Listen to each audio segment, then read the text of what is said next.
Unjuk rasa buruh menuntut kelayakan upah kerja juga berlangsung di ibu kota. Meski sudah ditemui perwakilan pihak istana, masa buruh mengaku belum puas dan akan melanjutkan unjuk rasa hingga tuntutan mereka dikabulkan.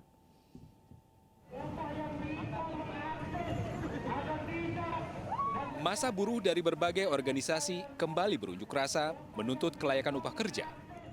Gagal mendekat ke istana, masa buruh harus puas berorasi di kawasan Patung Kuda di Jalan Medan Merdeka Barat.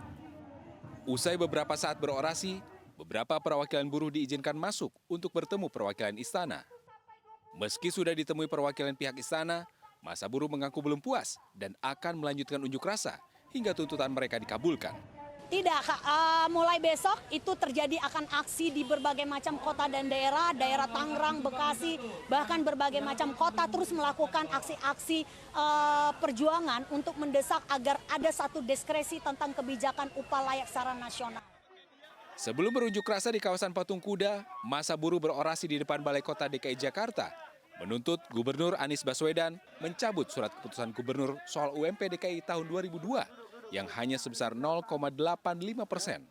Sembari duduk di tengah masa buruh, Anies mengungkapkan pihaknya telah menyurati Menteri Ketenagakerjaan untuk meninjau kembali formula penetapan UMP DKI. Anies mengakui kenaikan UMP tahun 2022 lebih kecil dari tahun sebelumnya. Tetapi ketika ditetapkan untuk tahun 2022 hanya 0,85%, kami pun berpandangan ini angka yang terlalu kecil untuk buruh di Jakarta. Jadi ketika ada ini, apa yang kita lakukan? Kita bersurat kepada Kementerian Tenaga Kerja. Kita mengatakan formula ini tidak cocok untuk diterapkan di Jakarta.